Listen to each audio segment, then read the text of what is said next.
태평양 쪽 하늘로 저녁 햇빛이 기울어 가던 시간, 한국제공항 제1터미널은 오늘도 예외 없이 붐비고 있었다. 바닥을 긁으며 구르는 캐리어 바퀴 소리, 어디선가 들려오는 아이 울음, 출발, 도착 안내 방송이 섞여 만들어내는 소음은 공항이란 공간이 가진 독특한 긴장과 들뜸을 그대로 드러내고 있었다. 그 복잡한 풍경 속 퍼스트 클래스 전용 탑승구 앞에는 검은색 니트 원피스를 입은 한 소녀가 조용히 서 있었다. 13살 윤서연. 어깨까지 내려오는 매끈한 검은 머리를 가지런히 뒤로 넘기고 작은 크로스백 하나만 맨 채 손에 쥔 탑승건과 여권을 번갈아 내려다보고 있었다. 멀리서 보면 그저 혼자 여행을 가는 평범한 한국인 소녀처럼 보였다. 굳이 눈길을 멈출 이유가 없는 수많은 승객 중 한 명. 그러나 서연의 혈관에는 오랫동안 입 밖으로 꺼내지 못했던 역사의 이름이 조용히 함께 흐르고 있었다. 한때 이 땅을 통치했으나 지금은 교과서 속 몇 장면으로만 남아있는 해령 왕조. 공식적으로는 더 이상 존재하지 않는 왕실이었지만 그 피와 기억을 품은 사람들은 여전히 어딘가에서 살아가고 있었다. 윤서연은 그 해령 왕조의 마지막 직계 후손이라는 무겁고도 묘한 운명을 안고 태어난 아이였다. 물론 서연에게 그 사실은 가끔 숨이 막힐 만큼 무거울 때도 있었지만 어쩔 때는 그냥 할머니가 조금 길게 들려주는 가족 역사 정도로 느껴지기도 했다. 윤서연 승객님, 잠시만요. 탑승구 앞 항공사 직원이 정중한 미소로 서연을 불렀다. 신분증이랑 탑승권 한 번만 확인하겠습니다.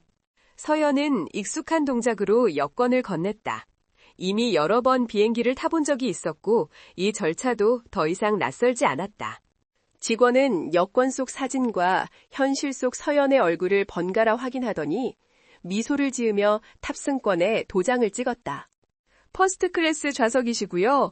게이트 안쪽에서 잠시만 대기해 주시면 곧 탑승 안내 도와드릴게요. 네, 감사합니다. 서연은 작게 인사하고 게이트 안쪽의 소파에 자리를 잡았다. 그녀의 시야 한쪽 끝에는 검은 정장을 입은 남자들이 여유로운 걸음으로 주변을 서성이는 모습이 들어왔다. 어떤 남자는 휴대폰 화면을 내리다 올리고 있었고 어떤 남자는 커피를 들고 창밖 활주로를 구경하는 척하고 있었으며 또 다른 남자는 서류 가방을 펼쳐 무언가를 훑어보는 것처럼 보였다. 하지만 서연은 그들이 무엇을 하고 있는지 너무 잘 알고 있었다. 그들은 서연이 어릴 때부터 삼촌들이라고 부르는 사람들. 실제로 혈연 관계는 아니었지만 그렇게 부르도록 할머니가 먼저 권했었다. 굳이 어려운 호칭일 필요 없다. 너를 지키는 사람이라고 해서 항상 딱딱하게 부를 필요는 없지. 그 삼촌들은 각기 다른 이력을 가진 사람들이었다. 군 특수부대 출신, 외교 경호실 출신, 특수임무요원 출신, 한때 국가기관에서 일하다가 지금은 독립적인 경호팀으로 활동하는 이도 있었다. 이 작은 팀은 해령왕조 후손들을 관리하는 비공식 조직이 몇 세대에 걸쳐 조용히 유지해온 전문 경호 인력이었다. 지금 이 순간 그들의 가장 중요한 임무는 단 하나, 윤서연의 안전과 존엄을 지키는 것. 그들은 서연 주변에 가까이 붙어 있지 않았다. 같은 일행이라는 티가 나지 않도록 일부러 일정 거리 이상 떨어져 있었다. 서로 눈을 맞추지는 않았지만 서연이 자리에서 일어나 조금만 움직여도 8개의 시선이 자연스럽게 같은 방향으로 옮겨가곤 했다. 서연도 그 사실을 알고 있었다. 그러나 오늘따라 그 존재가 유난히 더 크게 느껴졌다. 섣부른 안도감과 말로 정의하기 어려운 답답함이 가슴 어딘가에서 함께 부딪히는 기분이었다. 괜찮아. 서연은 스스로에게 조용히 말했다. 태평양을 건너 미국으로 향하는 것이 처음은 아니었다. 할머니와 함께 간 적도 있었고 경호원들과만 동행했던 적도 있었다. 부모는 이미 수년 전 미국 서쪽 바다와 맞닿은 항구 도시 루미나시티로 이주해 자신들의 회사를 운영하고 있었다. 이번에도 원래라면 할머니나 다른 어른이 같이 가야 했지만 갑작스러운 집안 사정과 일정이 겹치면서 결국 서연 혼자 먼저 떠나게 된 것이다. 퍼스트 클래스 승객 여러분, 잠시 후 탑승을 시작하겠습니다. 차분한 안내방송이 터미널 공간을 가로질렀다. 서연은 손에 쥔 탑승권을 한 번 더 바라보았다. 퍼스트 테레스. 그 단어는 여전히 어딘가 색다른 무게를 가지고 그녀에게 다가왔다. 처음 이 좌석을 이용했을 때 서연은 좌석을 둘러보며 속으로 이렇게 생각했었다. 굳이 이렇게까지 넓을 필요가 있을까?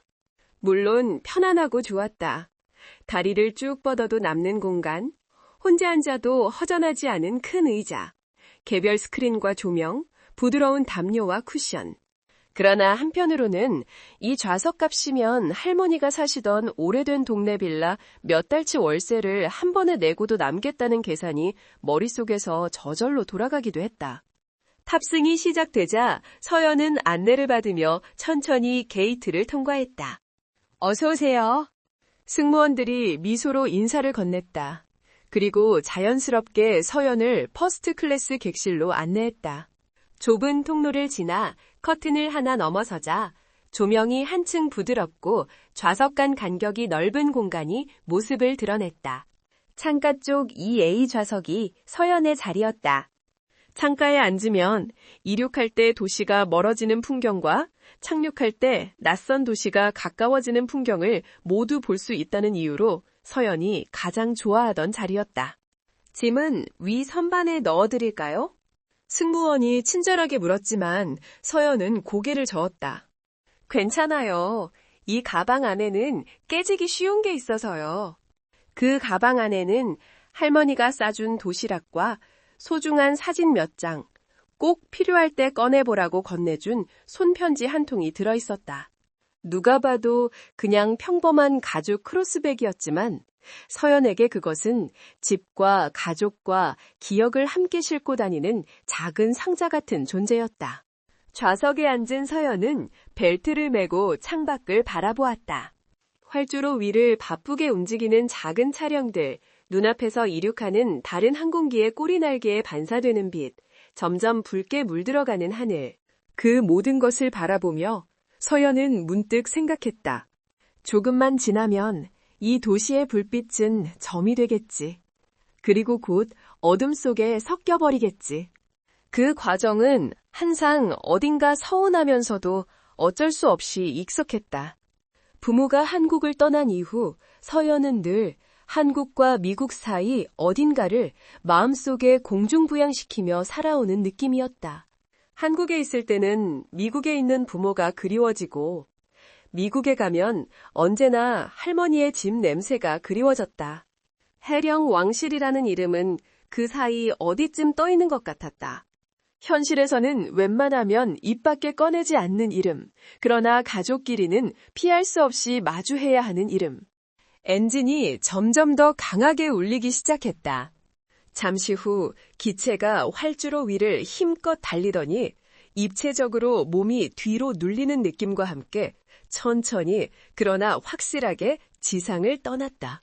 도시의 빛은 정말로 빠르게 작아지기 시작했다. 하늘과 구름과 어둠 사이 어딘가에 걸터앉은 것처럼 느껴지는 시간. 서연은 조금 전까지 북적이던 공항의 소음을 떠올리다가 문득 자신의 심장 소리가 기내 엔진 소리보다 더 또렷하게 느껴지는 듯해 작게 숨을 내쉬었다. 괜찮아. 이번에도 잘 해낼 거야. 누군가에게 들려주기 위한 말이 아니라 스스로를 달래기 위한 혼잣말. 이제부터 몇 시간 동안은 이 작은 좌석과 기내의 공기와 동일한 목적지를 향해 가는 수십 명의 사람들과 운명을 함께해야 한다. 퍼스트 클래스 객실에는 다양한 사람들이 타고 있었다.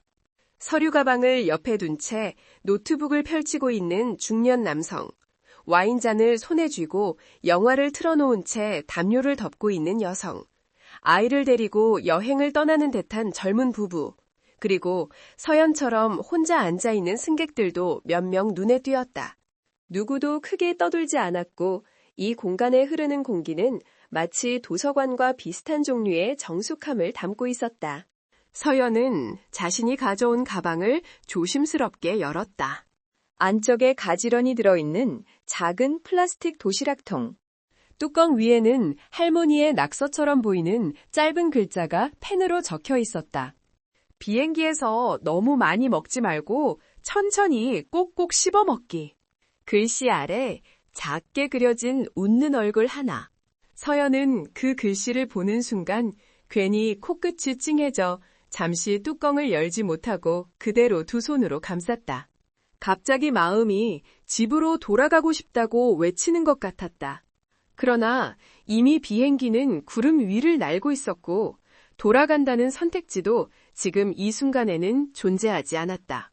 루미나시티에 도착하면 엄마가 직접 마중 나와 있을까? 서연은 상상해 보았다. 도착 게이트 앞 사람들 틈에서 서성이다가 서연을 발견하는 순간 밝게 손을 흔드는 어머니의 모습. 옆에서 어색한 듯 웃으면서도 서연의 짐을 대신 들어주는 아버지의 모습. 그 그림을 떠올리니 조금은 마음이 편안해졌다. 기내 안내 방송이 착석 벨트를 풀어도 된다는 내용을 전달했다. 승무원들이 물과 음료, 간식을 들고 통로를 오가기 시작했다. 조금 전 공항에서 보았던 검은 정장의 삼촌들도 비즈니스석과 퍼스트 클래스 곳곳에 나뉘어 앉아 어느새 평온한 승객의 얼굴을 하고 있었다. 그들은 겉으로 보기에는 그저 회사 일을 위해 출장 가는 사람들 같았다. 한 명은 서류를 펼쳐들었고 다른 한 명은 귀에 이어폰을 꼽고 눈을 감은 채 기대어 있었다. 하지만 서연은 안나. 그들의 시선 한 줄기가 항상 자신을 향해 있다는 걸. 그 사실은 불안과 안도의 경계선에서 묘한 안정감을 만들어주기도 했다. 비행기가 평형을 찾고 기압 변화가 조금씩 잦아들자 서연의 배에서 조용히 소리가 났다. 조금 전부터 느끼고 있었던 허기. 기내식이 나오려면 아직 시간이 더 필요해 보였다. 서연은 결국 도시락을 무릎 위에 올렸다. 손가락으로 뚜껑 가장자리를 따라 한번 쓸어내린 뒤 천천히 딸깍 소리가 나지 않게 조심하며 플라스틱 뚜껑을 들어 올렸다. 순간 익숙한 향이 조용히 그러나 분명하게 좌석 주변 공기 속으로 스며들기 시작했다. 김치. 잘 익은 배추김치의 산뜻하면서도 깊은 냄새. 마늘과 고춧가루, 젓갈향이 섞여 있는 명확한 한국의 냄새. 그 안에는 한강변 오래된 아파트 부엌의 공기, 겨울마다 김치 담그는 날 집안 가득 퍼지던 소리와 웃음, 그리고 할머니 손등에 패인 세월의 주름까지 모두 함께 담겨 있는 것만 같았다. 서연은 젓가락을 꺼내 작은 김치 조각 하나를 집어들었다. 그리고 주변을 한번 스쳐보는 눈길. 옆좌석에 앉은 서양인 남성 승객은 노트북 화면을 보느라 바빴고 앞좌석 남성은 이미 눈을 감은 채 기내 이어폰을 귀에 꽂고 있었다. 아무도 특별히 이쪽을 신경 쓰고 있지 않은 것처럼 보였다. 서연은 그제야 김치를 밥 위에 올려서 한 입 베어 물었다. 입안에 퍼지는 익숙한 맛. 짭조름하고 조금은 매콤하고 씹을수록 깊은 맛이 나는 김치의 풍미는 순식간에 긴장을 씻어내리고 온몸을 부드럽게 풀어주는 것 같았다. 역시 할머니가 담근 김치가 제일 맛있어. 서연은 그렇게 생각하며 천천히 씹었다. 그러나 그 순간 통로 쪽에서 다가오는 발자국 소리가 조금 더 또렷하게 들려오기 시작했다.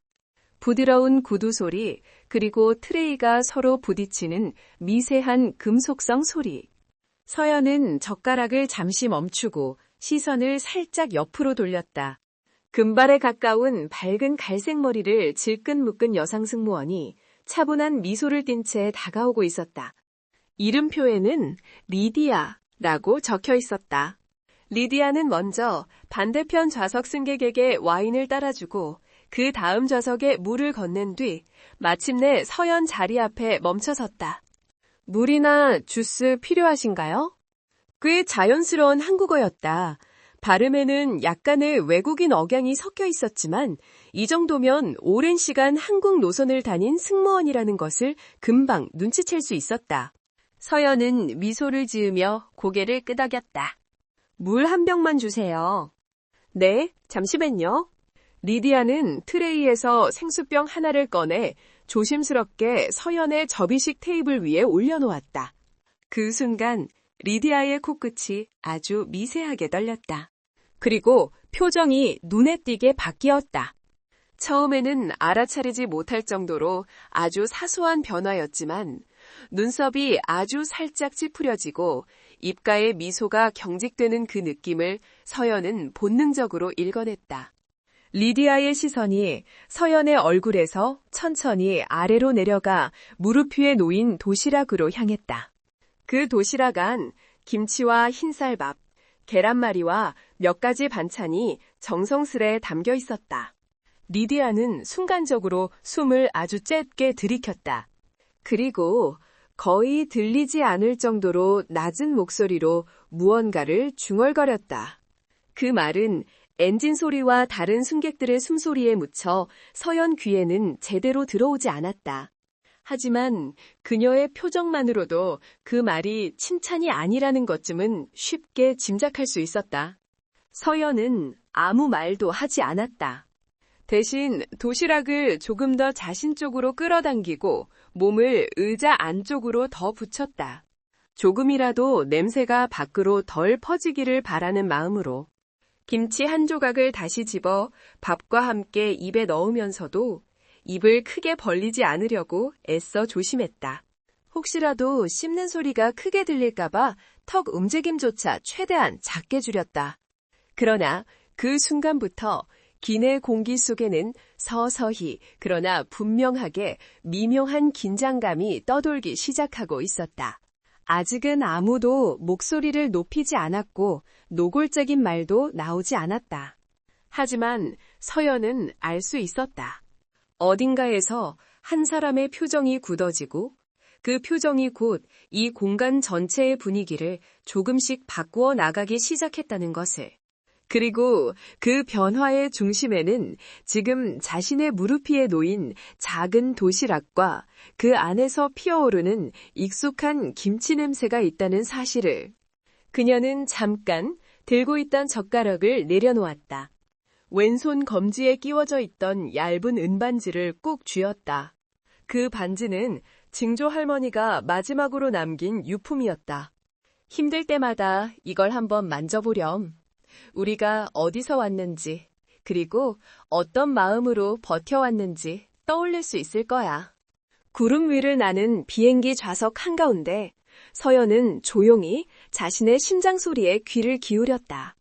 아직 아무 말도 아무 행동도 시작되지 않았지만 왠지 모르게 지금 이 순간이 앞으로 펼쳐질 긴 이야기의 첫 장이 될 것 같은 예감이 들었다. 서연은 검지에 낀 얇은 은반지를 만지작거리며 다시 젓가락을 들었다. 조금 전보다 더 조심스럽게 김치 조각을 작게 잘라 밥 위에 올린 뒤 최대한 입을 작게 벌려 한 입을 베어 물었다. 이번에는 씹는 속도조차 더 느렸다. 마치 자신이 내는 모든 기척이 이 객실의 공기를 조금씩 흔들어 놓기라도 할까봐 앞뒤를 모두 살피며 움직이는 느낌이었다. 김치는 여전히 맛있었다. 발효가 적당히 진행된 특유의 산미와 매콤한 고춧가루 향, 마늘과 젓갈에서 오는 깊은 풍미가 입안에서 천천히 퍼졌다. 이 맛이 얼마나 많은 식탁 위에서 사람들을 웃게 만들었는지 서연은 잘 알고 있었다. 가족 모임, 겨울 김장날, 친구들을 집으로 불러 라면에 김치를 곁들여 먹던 밤들. 김치는 언제나 누군가와 함께 웃으며 먹는 기억과 한 묶음으로 떠올랐다. 하지만 지금 이 순간 그 익숙한 냉새는 그녀에게만 따뜻한 것이 아니었다. 누군가에게는 이 낯선 공간에서 눈살을 찌푸리게 만드는 원인이 될지도 모른다는 생각이 머릿속에서 떠나지 않았다. 잠시 후 리디아가 다시 통로를 따라 걸어 내려오기 시작했다. 이번에는 빈 트레이 대신 기내식 메뉴가 적힌 카드를 들고 있었다. 저녁 식사 주문 도와드리겠습니다. 좌석마다 거의 같은 톤으로 반복되었다. 스테이크와 연어 중에 선택 가능하시고요. 채식 메뉴도 준비되어 있습니다. 리디아는 앞좌석부터 차례대로 승객들의 주문을 받고 있었다. 와인 리스트를 보여주며 조금은 과장된 미소로 추천 메뉴를 설명하기도 했다. 서연은 자연스럽게 옆좌석을 힐끔 보았다. 옆자리 신사는 스테이크와 레드와인을 주문하고 있었다. 레어로 부탁할게요. 와인은 부르고뉴 쪽으로 추천해주세요. 그의 목소리는 여유로웠다. 서연은 자신이 무엇을 먹을지 이미 결정해두고 있었다. 그냥 가장 기본적인 거요. 보통 서양식 기내식은 익숙하지 않았고 메뉴 이름도 잘 외워지지 않았다. 리디아가 점점 가까워졌다. 두 좌석, 한 좌석, 그리고 마침내 서연 자리 앞에 섰다. 손님은 어떤 메뉴로 도와드릴까요? 표정은 여전히 미소를 띠고 있었지만 그 웃음의 온도는 어딘가 일정하지 않았다. 서연은 잠깐 망설이다가 말했다. 저 그냥 괜찮아요. 도시락을 조금 먹어서요. 나중에 배고프면 그때 스낵 같은 것만 부탁드릴게요. 리디아의 시선이 다시 도시락 위로 떨어졌다. 그 안에는 이미 반쯤 먹은 김치와 밥, 반쯤 남은 계란말이와 멸치볶음이 보였다. 리디아는 눈썹을 아주 약간 치켜 세우더니 살짝 고개를 기울였다. 집에서 가져오신 거예요? 네, 할머니가 싸주셨어요. 서연이 조심스럽게 대답하자 리디아는 입꼬리를 올렸다. 웃음 같기도 했고 비웃음 같기도 한 애매한 표정. 아, 그렇군요. 그런데 혹시 알고 계셨어요? 네? 지금 손님이 드시는 음식 냄새가 이 객실 전체로 꽤 많이 퍼지고 있다는 거요. 그 말은 조용히, 그러나 명확하게 서연의 가슴에 박혔다. 아, 역시. 어느 정도 예상하고 있던 말이었지만 막상 정면으로 들으니 생각보다 더 뜨겁게 아팠다. 죄송해요. 제가 조금만 더 먹고 바로 정리할게요. 누가 잘못했는지 따지는 것보다 상대가 덜 불편해지는 쪽을 선택하는 게 몸에 밴 방식이었기 때문이다. 그러나 리디아는 그 대답에서 멈추지 않았다. 사과하실 일까지는 아니지만요. 다른 승객분들도 조금 힘들어하시는 것 같아서요. 여기는 아무래도 퍼스트 클래스니까. 마지막 문장에 리디아는 살짝 힘을 줘 말했다. 마치 이 좌석의 가격과 그 가격에 걸맞은 매너 기준이 이미 정해져 있다는 듯한 말투였다. 서연은 말문이 막혔다. 이 자리에 앉을 수 있는 자격이 자신에게 있는지 없는지 처음으로 스스로에게 묻게 되었다. 나는 여기에 있어도 되는 사람일까? 그 질문은 단순히 좌석 가격에 대한 고민이 아니라 자신의 존재 전체에 대한 질문처럼 느껴졌다. 서연은 간신히 그 말을 내뱉었다. 그녀의 목소리에는 미안함과 옹호, 그리고 자존심의 마지막 끈이 복잡하게 얽혀 있었다. 리디아는 어깨를 으쓱했다. 좋아하는 분들도 있겠죠. 하지만 냄새가 강한 건 사실이잖아요. 게다가 여기는 공공장소니까요. 리디아는 공공장소라는 말을 강조했다. 그 말에는 암묵적인 메시지가 담겨 있었다. 그런 냄새는 집에서나 마음껏 풍기라는 뜻이 겹겹이 쌓여있는 느낌. 잠시 침묵이 흘렀다. 앞좌석에 앉아있던 남성이 살짝 고개를 돌려 이쪽을 힐끔 보았다. 그 시선 속에는 동정도, 노골적인 비난도 아니고 그저 불편함과 사소한 호기심이 섞여 있었다. 지금 나 때문에 모두가 불편해지는 걸까? 서연은 고민 끝에 젓가락을 내려놓고 도시락 뚜껑을 반쯤 덮었다. 김치 냄새는 여전히 공기 중에 남아있었지만 그래도 조금은 줄어든 듯했다. 이제 괜찮을 거예요. 서연이 조용히 말하자 리디아는 고개를 끄덕였다. 협조해 주셔서 감사합니다. 그 말은 감사의 인사라기보다 이제야 이 좌석에 어울리는 모습이 됐다는 선고처럼 들렸다. 기내식 준비되면 바로 가져다 드릴게요. 와인 더 필요하시면 말씀 주세요. 그녀의 목소리는 눈에 띄게 다시 부드러워졌다. 서연은 창밖을 바라보았다. 어둠 속에서 구름들이 은은하게 빛을 머금고 이동하고 있었다. 잠시 전까지 김치 맛에 집중할 수 있었던 입안에는 이제 아무 맛도 남지 않은 것 같았다. 밥 몇 숟가락, 김치 몇 조각이 사라졌을 뿐인데 마치 이 좌석에 앉아있던 자신의 자리는 조금씩 지워져 가는 것처럼 느껴졌다. 시간이 조금 더 흘렀다. 기내식 카트가 좌석 사이를 오가며 스테이크와 연어 접시가 하나씩 놓였다. 버터향과 소스 냄새가 객실에 스며들었다. 그 냄새들도 결코 약하진 않았지만 아무도 불편하다고 말하지 않았다. 그냥 고급스러운 향 혹은 기내식 냄새로 받아들여주는 듯했다. 서연 앞 테이블에는 아까와 다름없는 생수병과 반쯤 닫힌 도시락만이 놓여 있었다. 리디아가 한 번 더 이쪽을 지나갈 때였다.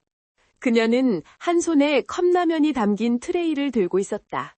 뒤쪽 좌석 승객 중 한 명이 배가 고프다며 컵라면을 주문한 모양이었다. 뜨거운 물이 부어져 김이 모락모락 피어오르는 컵라면. 어쩐지 김치 냄새와 비슷한 결의 자극적인 향이 함께 섞여 객실을 채웠다. 하지만 이번에도 누구 하나 불평하지 않았다.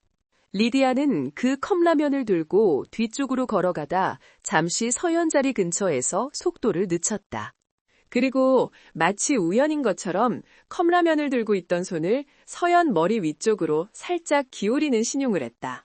뜨거운 국물이 당장이라도 쏟아질 것처럼 보이는 각도. 조심해야죠. 이렇게 쏟으면 큰일 날 뻔했네요. 그녀는 가볍게 농담을 던지며 웃었다.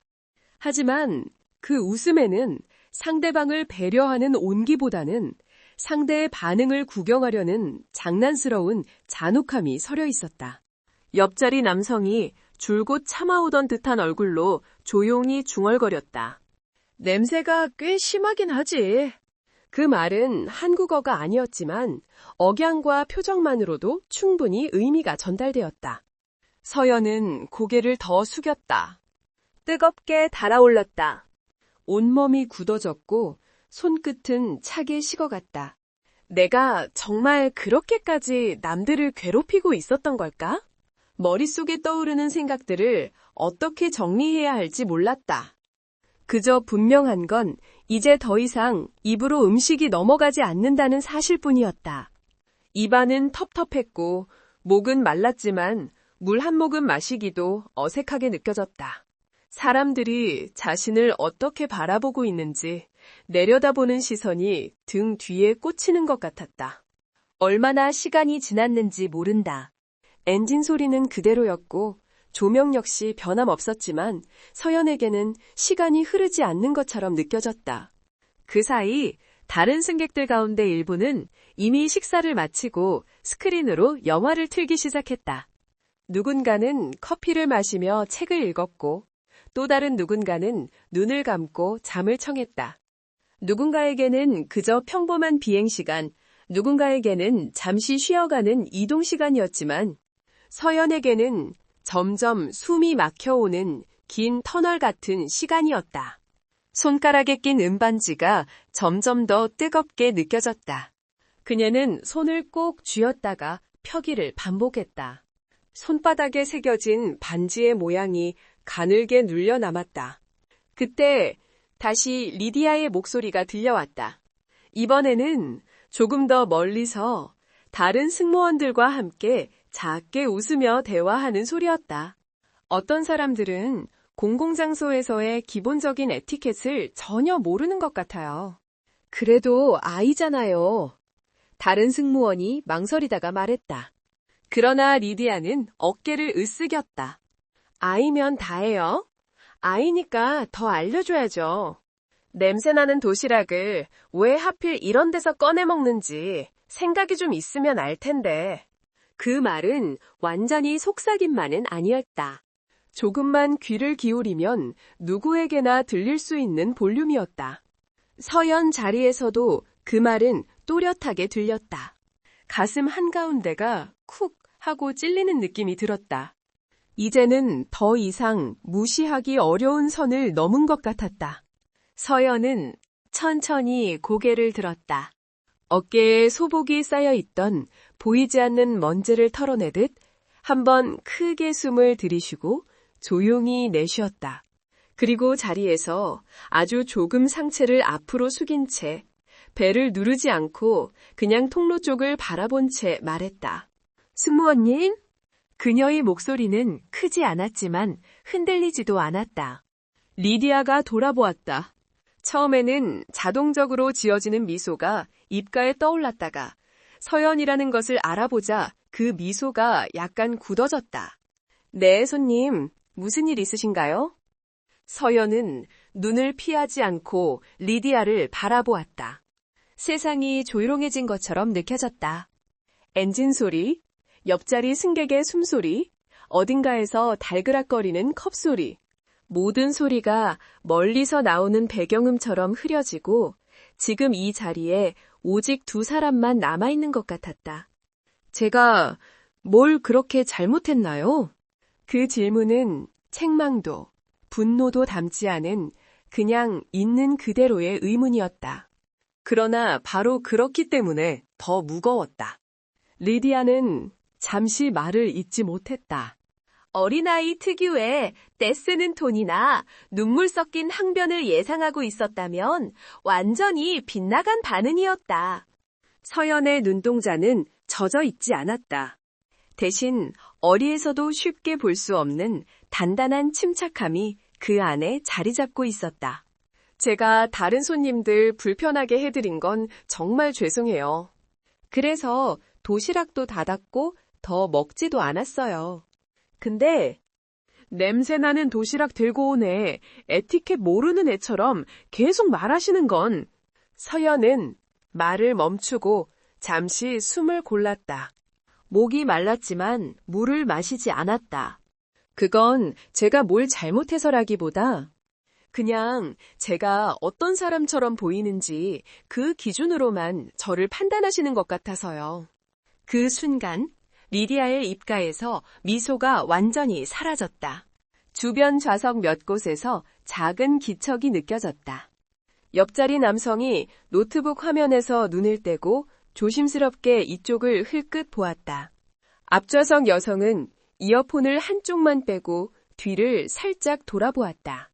리디아는 천천히 허리를 굽혀 서연 쪽으로 몸을 조금 숙였다. 내가 뭐라고 했는지 다 들었나 보네요.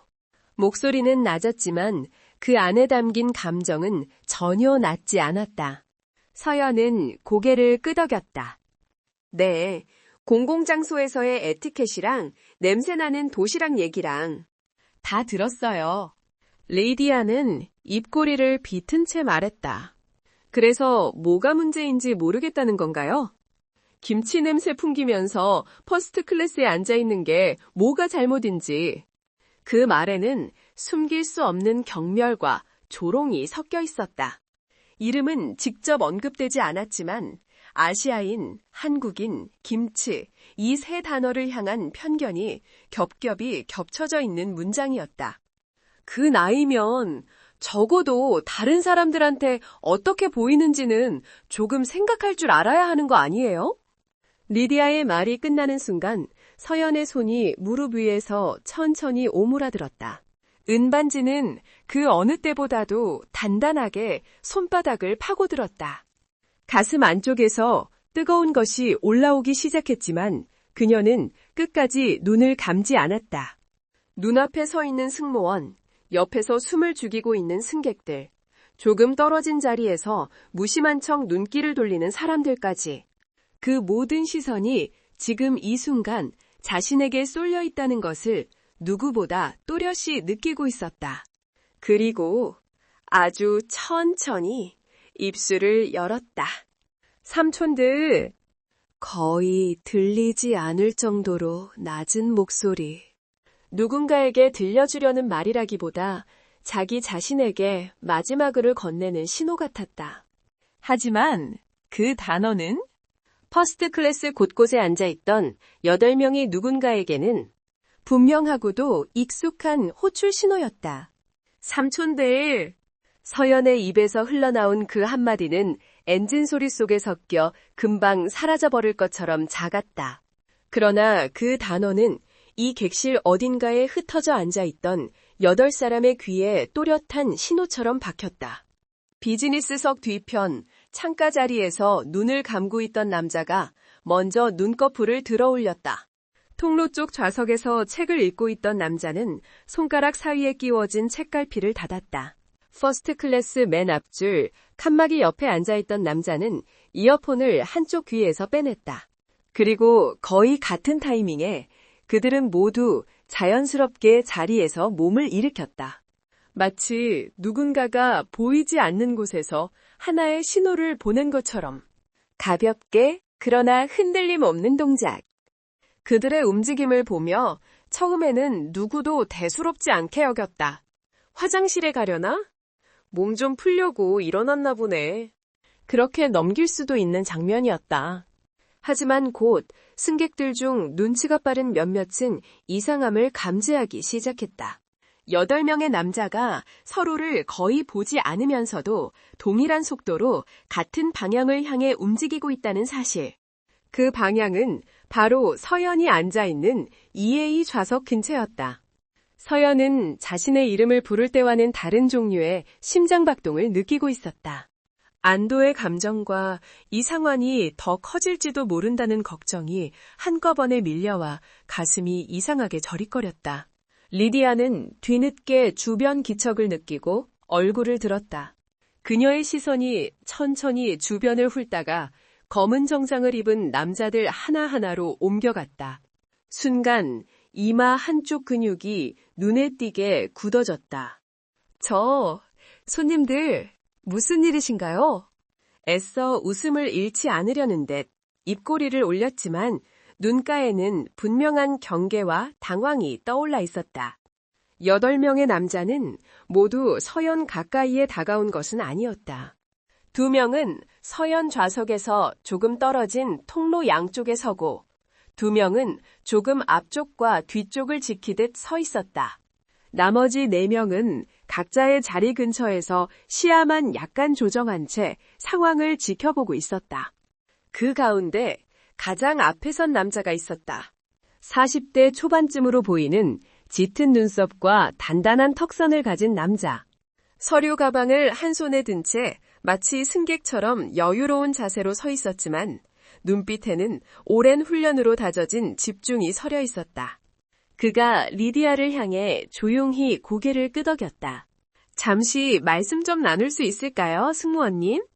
목소리는 크지 않았지만 이상하게 객실 전체에 또렷하게 들리는 느낌이었다. 리디아는 억지 웃음을 지으며 답했다. 무슨 일 때문에 그러시는 건지 제가 잘 이해를 못해서요. 혹시 서비스에 불편하신 점이라도 있으신가요? 그 남자는 잠시 서연을 한번 돌아본 뒤 다시 리디아에게 시선을 고정했다. 방금 전부터 이 승객에게 하신 말씀과 행동에 대해 여쭤보고 싶습니다. 그는 승객이라는 단어에 살짝 힘을 줘 말했다.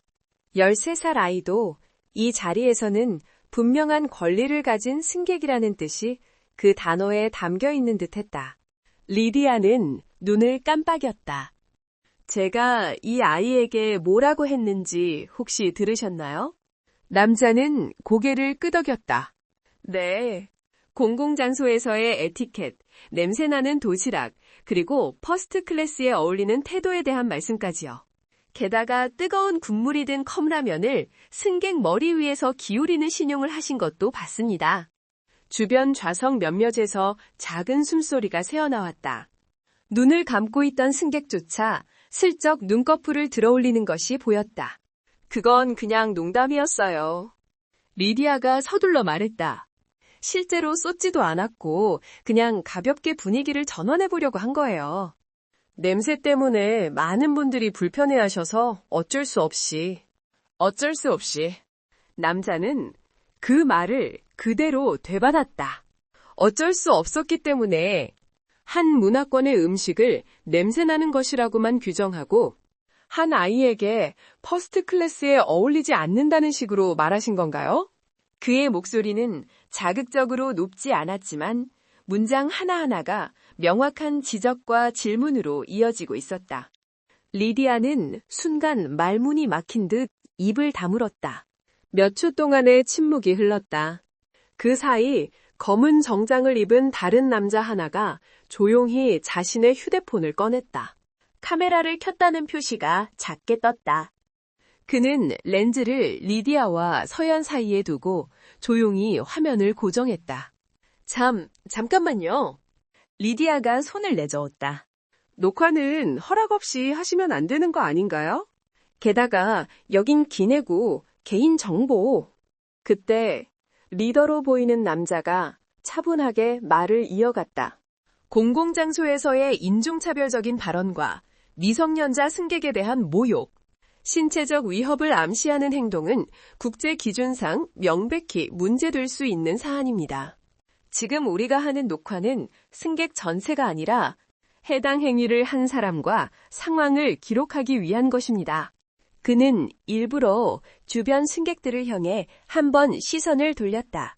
혹시 얼굴이 노출되기를 원치 않으시는 분이 있다면 저희가 따로 모자이크 처리를 하겠습니다. 그러나 이 상황을 아무 기록 없이 넘기는 것은 적절하지 않다고 판단했습니다. 그 설명을 들은 승객들 중 여럿이 작게 고개를 끄덕였다. 오히려 잘 된 것 같네요. 앞좌석에서 누군가 중얼거렸다. 이런 일은 기록으로 남는 게 맞죠. 옆자리 남성이 조용히 손을 들어 말했다. 제가 아까 그 컵라면 장면 봤습니다. 그건 누가 봐도 농담이 아니라 아이를 놀리는 행동이었어요. 그 말을 들은 뒤쪽 좌석의 중년 여성도 입을 열었다. 저도요. 냄새가 조금 나긴 했지만 그 정도로 뭐라고 할 일은 아니라고 생각했어요. 근데 계속 에티켓이 어쩌니 여기가 어디라고라는 식으로 말씀하시는 걸 듣고 좀 지나치다 싶었습니다. 승객들의 말이 이어질수록 리디아의 표정은 점점 굳어졌다. 처음에는 상황을 통제하고 있다고 생각했지만 지금은 자신이 점점 이 객실에서 가장 불안정한 위치에 서게 되었다는 것을 본능적으로 느끼고 있었다. 잠시만요, 여러분. 그녀는 급히 손을 들어 보였다. 제가 의도치 않게 이 아이에게 상처를 줬다면 그건 사과드릴 수 있어요. 하지만 냄새 때문에 다른 승객들이 힘들어하셔서 말을 드린 거고, 그건 승무원으로서 어쩔 수 없는 부분도 있었다고 생각합니다. 그 말에는 여전히 어쩔 수 없다는 표현이 포함되어 있었다. 리더는 그 부분을 놓치지 않았다. 승객들의 편안함을 위해 말씀을 드려야 한다면 죄송하지만 혹시 조금만 줄여 드실 수 있으시겠어요? 정도의 표현으로도 충분했을 겁니다. 그런데 승무원님께서는 퍼스트 클래스에 어울리는 에티켓이라는 말로 이 아이의 존재 자체를 평가하셨고 냄새나는 도시락을 왜 여기서 먹느냐며 명백한 조롱을 하셨습니다. 이건 단순히 서비스 차원의 요청을 넘어선 문제입니다. 기내 공기는 점점 묵직한 방향으로 변해갔다. 더 이상 누구도 이 상황을 사소한 다툼이라고 생각하지 않았다. 소리 없이 휴대폰을 들어 영상 촬영을 시작하는 승객들도 늘어나기 시작했다. 한때는 김치 냄새를 불편해하던 시선들이 이제는 서연의 떨리지 않는 눈동자와 리디아의 흔들리는 표정을 번갈아 비추고 있었다. 그 모든 것을 서연은 느끼고 있었다. 하지만 그녀는 다시 고개를 숙이지 않았다. 가슴은 여전히 두근거렸지만 손은 더 이상 떨리지 않았다. 그때 조금 떨어진 자리에서 또렷한 여자의 목소리가 들려왔다. 너무하네요, 정말. 모두의 시선이 그쪽을 향해 돌아갔다. 창가 좌석에 앉아있던 중년 여성이었다. 그녀는 허리를 곧게 세우고 리디아를 똑바로 바라보며 말했다. 저 아이가 뭘 그렇게 잘못했나요? 그냥 가족이 싸준 도시락 먹은 것뿐인데. 그 말에 몇몇 승객이 작게 박수를 쳤다. 맞아요. 아이한테 너무 심했어요. 조금 전까지만 해도 입을 닫고 있던 사람들의 목소리가 하나 둘 터져나오기 시작했다. 리더는 그 광경을 잠시 지켜보다가 다시 차분하게 말했다. 승무원님, 지금 이 상황은 감정의 문제가 아니라 분명한 사실의 문제입니다. 우리는 이 일을 항공사 측에 정식으로 전달할 겁니다. 그리고 이 아이가 오늘 받은 대우에 대해 사과와 책임 있는 대응이 반드시 필요하다고 생각합니다. 리디아는 입술을 깨물었다. 더 이상 이 자리에서 무언가를 수습할 수 있는 범위를 벗어났다는 걸 알고 있었다.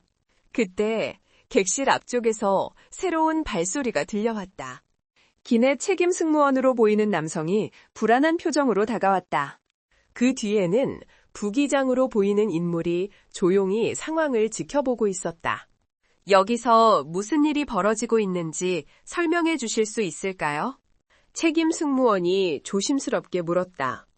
리더는 고개를 끄덕이며 말했다. 물론입니다. 그는 처음부터 지금까지의 상황을 감정적인 표현 없이, 그러나 하나도 놓치지 않고 간결하게 정리해 설명했다. 승무원의 발언, 행동, 아이의 반응, 그리고 현재 승객들의 분위기까지. 책임 승무원과 부기장은 서로 얼굴을 한번 바라보더니 표정을 굳게 다잡았다. 먼저 승무원으로서 여러분께 심려 끼쳐드린 점 깊이 사과드립니다. 책임 승무원이 객실 전체를 향해 허리를 숙였다. 특히 해당 승객분께 오늘 기내에서 불편한 경험을 하게 해드린 점 진심으로 사과드립니다. 그의 시선이 서연에게로 향했다. 서연은 살짝 놀란 듯 눈을 깜빡였다. 이렇게 많은 사람들 앞에서 자신을 향한 사과가 이루어지는 상황은 낯설면서도 묘하게 어색했다. 자세한 내용은 착륙 후 회사 차원에서 정식으로 조사하고 조치하겠습니다. 현재로서는 우선 상황을 진정시키고 모든 승객분들이 남은 비행 시간을 안전하고 편안하게 보내실 수 있도록 최선을 다하겠습니다. 책임 승무원의 말이 끝나자 객실 여기저기에서 작은 박수 소리가 이어졌다. 그러나 리디아의 표정은 완전히 창백해져 있었다. 그녀는 어디에 시선을 두어야 할지 몰라 손에 쥔 트레이만 멍하니 내려다보고 있었다. 리더는 녹화를 하고 있던 휴대폰을 살짝 내렸다. 그러고는 서연 쪽으로 몸을 기울여 조용히 물었다. 서연아, 괜찮겠니? 그제야 그가 익숙한 목소리로 자신의 이름을 부르고 있다는 사실이 서연에게 또렷이 느껴졌다. 서연은 숨을 한번 깊게 들이쉬었다. 가슴 안쪽에서 꽉 막혀있던 무엇인가가 조금씩 풀리는 느낌이었다. 네. 서연의 목소리는 조금 쉬어 있었지만 여전히 또렷했다. 괜찮아요. 정말 괜찮아서라기보다 지금 이 자리에서 울고 싶지 않았기 때문에 입 밖으로 나온 말이었다. 그러나 그 말은 이 객실에 있던 많은 사람들의 마음에 묘한 울림을 남겼다. 승객들 중 누군가는 생각했다. 지금 이 상황에서 저 나이에 저렇게 말할 수 있다니. 내가 저 아이였다면 벌써 울면서 자리에서 도망쳤을지도 몰라. 각자 다른 생각들이 공기 중에 떠다녔다. 리더는 천천히 자리에서 물러났다. 그리고 주변에 서 있던 다른 경호원들에게 아주 미세한 손짓으로 신호를 보냈다. 그들은 마치 처음부터 승객이었던 사람들처럼 각자의 좌석으로 돌아갔다. 아직 상황이 완전히 끝난 것은 아니었지만 적어도 이 객실 안의 힘의 균형은 완전히 뒤바뀌었다. 조금 전까지만 해도 서연이 혼자 모든 시선을 견뎌야 했던 공간은 이제 많은 사람들이 함께 지켜보는 공간이 되었다. 리디아는 책임 승무원의 안내를 받아 잠시 객실 앞쪽으로 물러났다. 그녀의 뒷모습에는 당혹감과 후회, 그리고 어디로 향해야 할지 모르는 혼란이 뒤섞여 있었다. 서연은 손에 쥐고 있던 젓가락을 다시 천천히 테이블 위에 올려놓았다.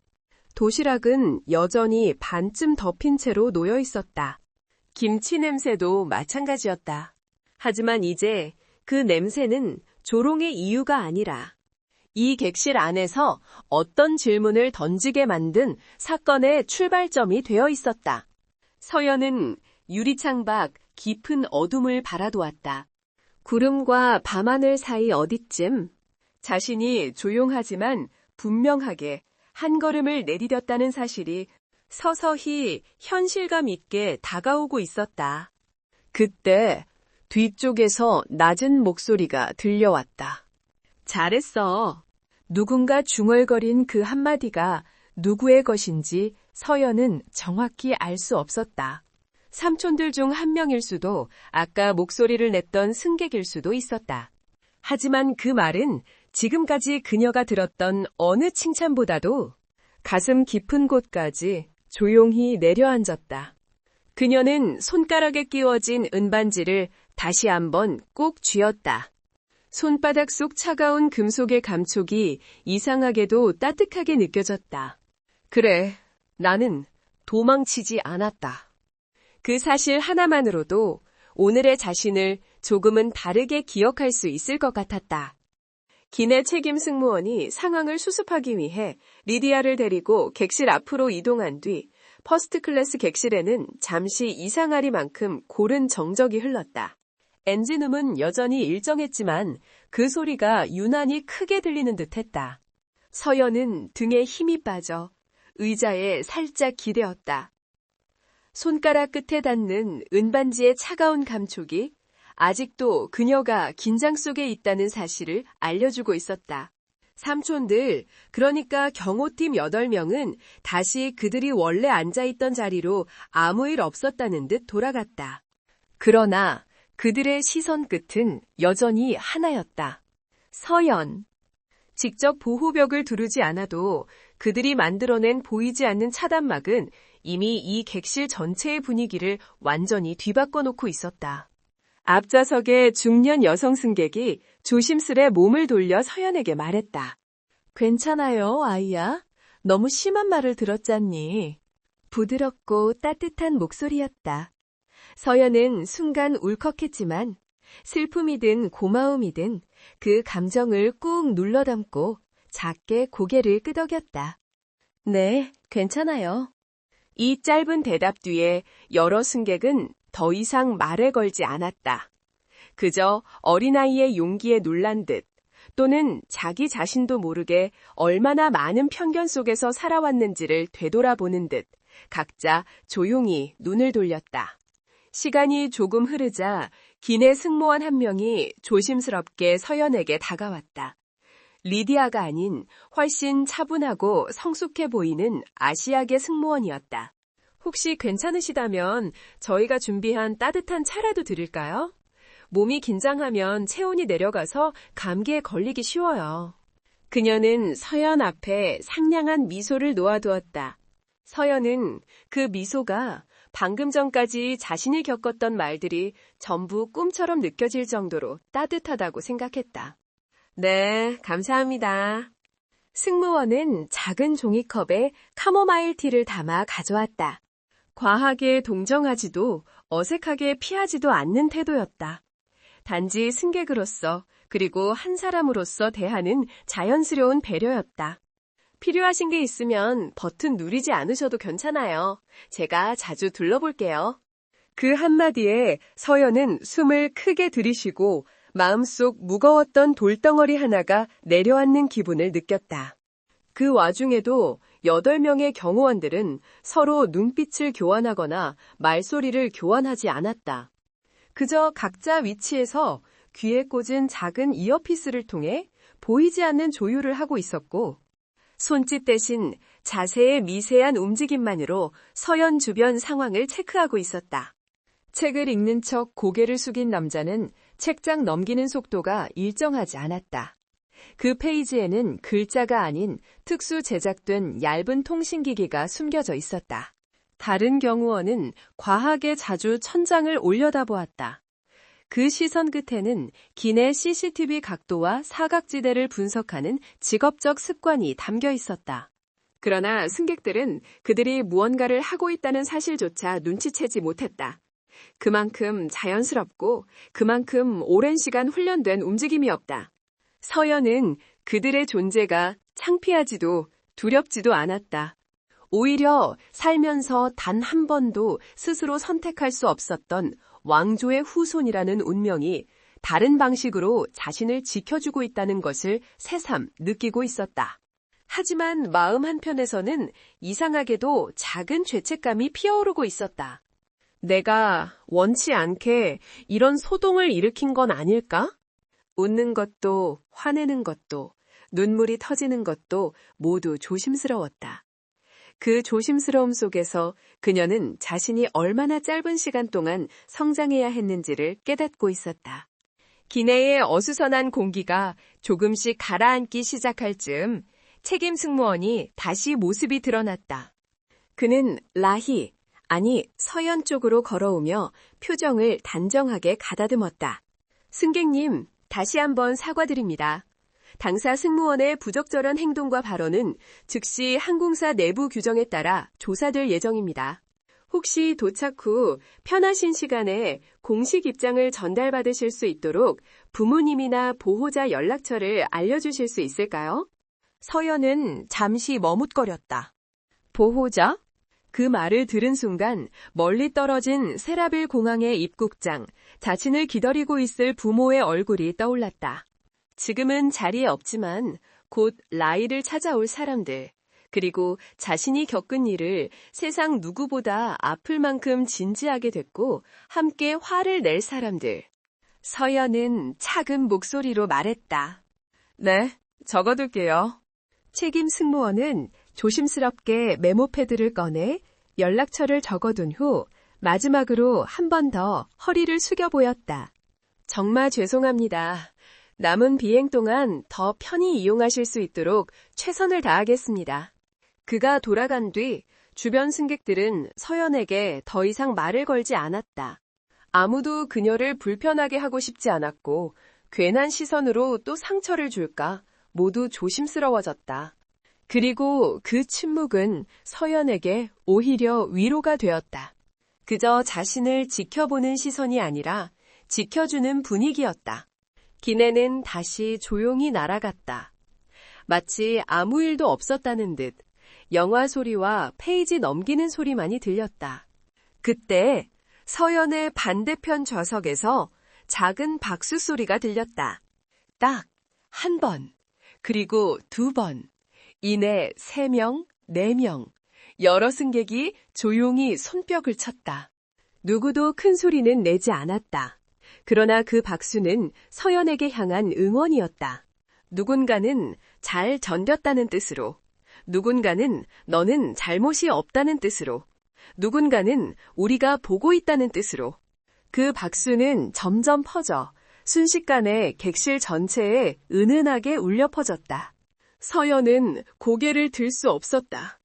울면 안 도는데 눈이 뜨겁게 젖어오는 걸 느꼈다. 그 순간 온몸이 작게 떨렸다. 하지만 그녀는 손등으로 눈을 빠르게 닫고 다시 반지를 쥐었다. 마치 스스로에게 말하는 듯 속으로 속삭였다. 괜찮아. 지금 울어버리면 내가 그 사람이 말한 대로 약하다는 걸 인정하는 것 같잖아. 그때였다.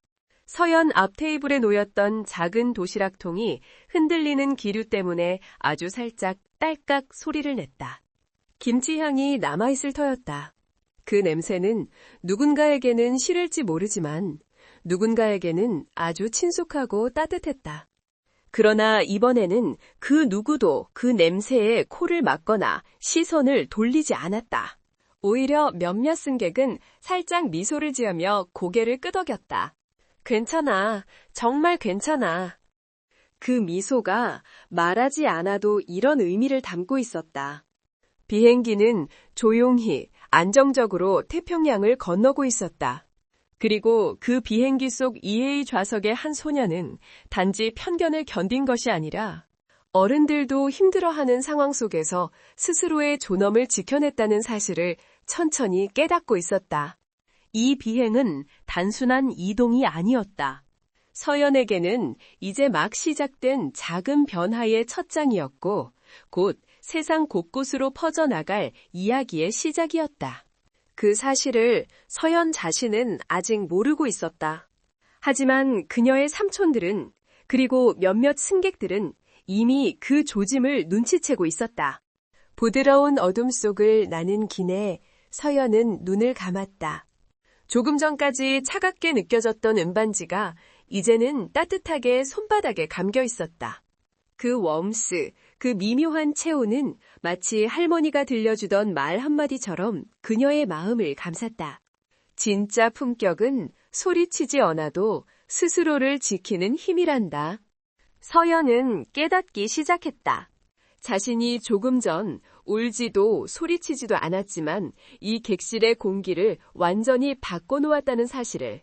그리고 그 사실은 그녀도 모르게 더 큰 변화를 향해 나아가고 있었다. 비행기는 깊은 밤하늘을 뚫고 태평양 정중앙을 향해 나아가고 있었다. 기내 조명은 절반쯤 낮춰져 은은한 금빛으로 승객들을 감싸고 있었다. 이전의 긴장과 소란이 거짓말처럼 지금은 고요함이 객실 전체를 덮고 있었다. 하지만 그 고요함 속에서도 한 가지는 분명히 살아있었다. 사람들의 시선과 생각의 흐름이 서연이라는 한 소녀를 중심으로 달라지고 있다는 사실. 어른들은 하나둘씩 잠이 들었거나 영화 속 장면에 몰입하는 척하고 있었지만 그들의 마음은 여전히 방금 전의 순간을 되짚고 있었다. 누군가는 리디아의 행동이 얼마나 부적절했는지를, 누군가는 한 아이가 보여준 침착함이 자신이 어른으로서 보여주지 못했던 모습이라는 것을 되새기고 있는 듯했다. 서연은 손안에서 은반지를 굴리며 조용히 눈을 감았다. 아직도 심장은 조금 빨리 뛰고 있었지만 아까와 같은 떨림은 아니었다. 처음에는 두려웠고 그 다음에는 당황스러웠지만 지금은 오히려 자기 안에 어떤 중심이 생겨나는 듯한 느낌이었다. 나 울지 않고 버텼어. 아이에게는 그 사실 하나만으로도 세상이 조금 달라지는 법이다. 그 순간 한 삼촌, 경호팀의 한 구성원이 서연 자리에서 살짝 떨어진 통로 옆에 다가왔다. 그는 승객들이 잘 볼 수 없는 각도에서 잠깐 허리를 숙여 작은 목소리로 말했다. 아가씨, 물 필요한 거 있나요? 아까는 정신이 번잡해서 물도 제대로 못 드셨을 것 같아서요. 그는 마치 친척 어른처럼 자연스럽고 또 마치 오래된 그림자처럼 조심스러웠다. 서연은 미소를 띠며 고개를 저었다. 아니에요. 이제 괜찮아요. 그의 눈빛이 살짝 부드러워졌다. 용기 냈습니다, 아가씨. 우린 그걸 확인해드리고 싶었을 뿐이에요. 그 말에 서연은 가슴이 묘하게 간질거리는 것을 느꼈다. 말 한마디가 사람을 이렇게 따뜻하게 만들 수도 있구나. 그런 깨달음이 찾아왔다. 그는 더 말을 하지 않았다. 경호원은 늘 그렇듯 흔적도 남기지 않으며 조용히 제자리로 돌아갔다. 그 사이 몇몇 승객들은 휴대폰을 조심스레 꺼내 방금 녹화한 영상을 확인하고 있었다. 이거 올리면 어떻게 될까? 벌써 인터넷에 올라갔을지도 몰라. 그 아이 얼굴은 가렸지만 상황은 충분히 보여. 서연은 살짝 긴장했다. 자신과 상관없는 세계가 자신 때문에 움직일 수도 있다는 게 어색했다. 하지만 그 순간 한 승객이 다가왔다. 처음 문제를 지적했던 중년 여성 승객이었다. 그녀는 서연 옆에 살짝 손을 얹으며 말했다. 걱정하지 않아도 돼요, 아이야. 사람들은 진실을 보면 이유 있는 분노를 내고 또 누군가가 인종차별을 당하면 많은 이들이 너를 지켜주고 싶어 해. 서연은 그 말을 천천히 받아들였다. 인종차별. 라인은 이 단어를 책에서만 보아왔다. 멀리서 들려오는 뉴스 속 이야기처럼 자신과는 조금 떨어진 현실이라 생각했었다. 그런데 오늘 이곳에서 그 단어가 실체를 가진 채 자신 앞에 모습을 드러냈다. 그녀는 그동안 몰랐던 또 하나의 사실을 또렷하게 깨닫기 시작했다. 가장 조용한 사람도 어떤 순간에는 세상에 하나의 목소리를 남긴다는 것. 조금 뒤 비행기의 객실 등이 더 낮춰졌고 승무원들은 승객들이 잠자리 자세를 취할 수 있도록 담요와 물을 나눠주기 시작했다.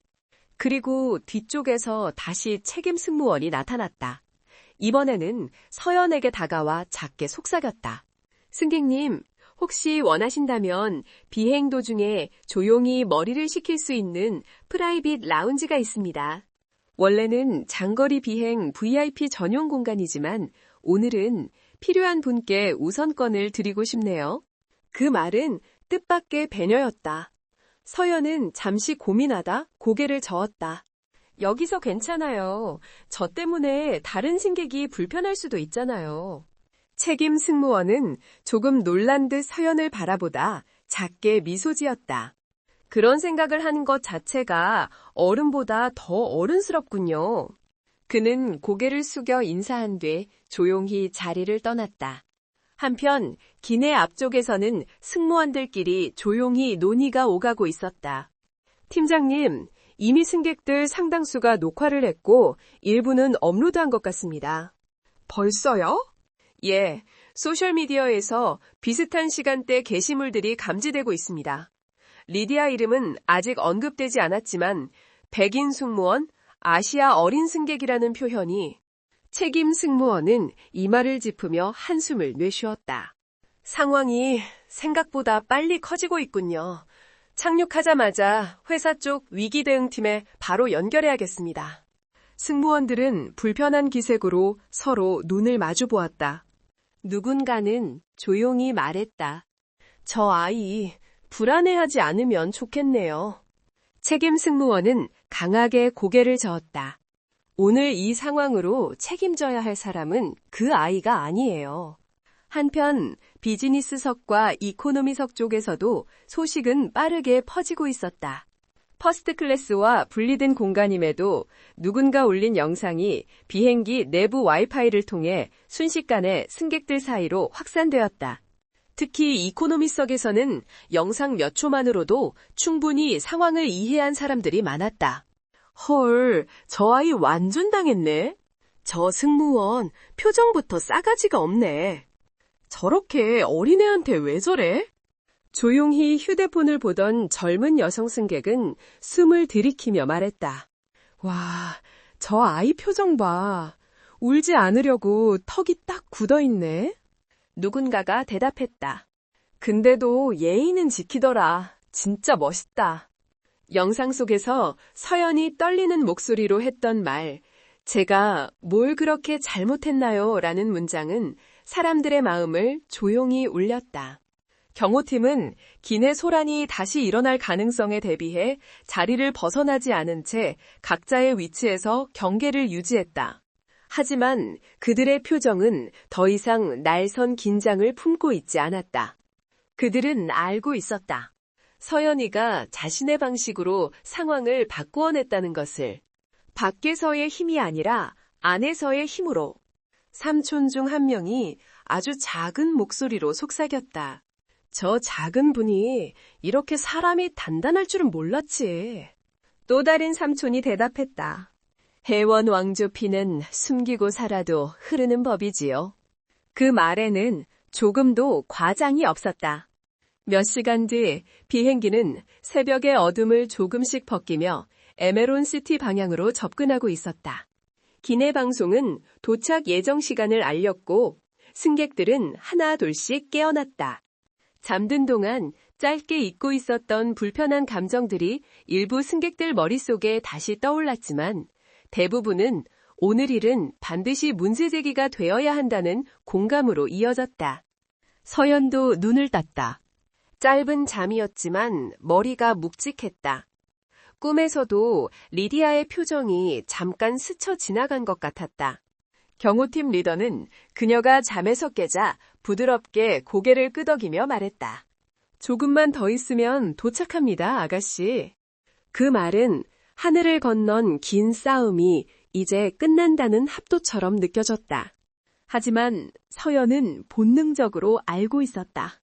비행기는 끝났지만 이 사건은 이제 시작될 뿐이라는 것. 그 사실이 두렵기도 했고 한편으로는 묘하게 기대되기도 했다. 왜인지 모르겠지만 그녀는 자신이 오늘 겪은 일이 어디엔가 꼭 닿아야 한다고 느끼고 있었다. 단순히 억울해서가 아니라 누군가에게는 작은 위로가 되고 누군가에게는 질문을 던지는 계기가 될 수도 있으니까. 비행기가 활주로를 향해 내려가는 동안 객실은 다시 조용해졌다. 그리고 서연은 깨닫고 있었다. 오늘 한 아이의 도시락 냄새와 한 승무원의 말투에서 시작된 작은 파문이 곧 세상 저편으로 번져나갈 수 있다는 사실을, 그 시작점에 자신이 서 있다는 것도 그런 사실이 이상할 만큼 무겁지 않게 느껴졌다. 오히려 마음속 어딘가가 차분히 가라앉고 있었다. 진짜 용기는 목소리를 크게 내는 게 아니라 작게 내야 할 말을 꼭 필요한 순간에 내는 거란다. 할머니의 목소리가 다시 서연의 머릿속을 스쳐갔다. 그 말이 오늘은 누구보다 정확했다. 승객 여러분, 본 비행기는 곧 착륙합니다. 부드러운 안내방송이 기내를 채우자 승객들은 하나 둘씩 자세를 바르게 고쳐 앉았다. 기압이 서서히 변하며 귀가 먹먹해졌고 창밖으로는 어둠 속에서 깨어나는 도시의 불빛이 점점 더 또렷하게 모습을 드러내고 있었다. 에메론시티, 미국 서부 해안에 자리한 거대한 항만도시. 라희, 이제는 라희 대신 이 소설 속 주인공인 윤서연은 곧 그곳 땅을 처음으로 밟게 되는 것이다. 그녀는 창을 통해 아래로 펼쳐지는 불빛들을 보며 잠시 숨을 멈췄다. 그 도시에서 부모가 기다리고 있을 것이고 그 도시에서 오늘의 사건이 어떤 파문을 만들지 아무도 알 수 없었다. 나 때문에 소란이 커지면 어쩌지? 걱정이 고개를 들었지만 그 순간 옆자리에서 들려온 낮은 목소리가 그 생각을 자른다. 걱정하지 마라, 아가씨. 경호팀 리더였다. 그는 고개를 살짝 숙여 옆좌석에서 몸을 돌려 속삭였다. 너는 잘못한 게 없다. 오늘 넌 그 누구보다 훌륭했어. 서연은 눈을 크게 뜨다가 작게 고개를 끄덕였다. 누군가의 칭찬이 이렇게 따뜻하게 느껴진 적이 있었던가? 그 순간 기차가 마지막 진동과 함께 활주로에 닿았다. 비행기 문이 열리자 새벽 공기의 냄새가 스며들어왔다. 기압이 완전히 풀리며 몸의 긴장이 조금씩 빠져나가는 느낌. 그러나 정작 마음은 더 복잡해졌다. 승객들이 천천히 하차를 시작했다. 누군가는 서연에게 짧게 응원의 미소를 건넸고 누군가는 가볍게 엄지를 들어 보였다. 아무 말도 없었지만 그 표정들은 모두 이렇게 말하고 있었다. 너는 잘 버텼다. 서연은 그저 고개를 살짝 숙여 인사했다. 경호팀이 주변 승객들과 보이지 않는 간격을 두며 서연을 자연스럽게 감싸기 시작했다. 그 모습은 마치 떠들썩하지 않은 왕실의 행렬처럼 차분하고 정돈되어 있었다. 서연 참가시 이쪽으로 이동하겠습니다. 삼촌 중 한 명이 속삭였다. 서연은 자신도 모르게 조금 더 바짝 그들의 뒤를 따랐다. 오늘 하루만큼은 작은 그림자 속에 숨고 싶은 기분이었다. 입국 심사대로 향하는 긴 복도에 들어서자 라운지 특유의 냄새, 커피향, 왁스 냄새, 새벽 공기 냄새가 허공에서 뒤섞이고 있었다. 그러나 서연의 눈에 가장 먼저 들어온 것은 복도 끝에 선 사람들의 모습이었다.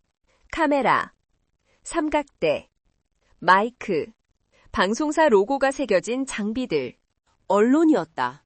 벌써 왔네. 경호팀 리더가 낮게 중얼거렸다. 서연은 본능적으로 뒤로 한 걸음 물러났다. 왜 저곳에 기자들이 있는 거죠? 경호원은 빠르게 주변을 확인하며 말했다.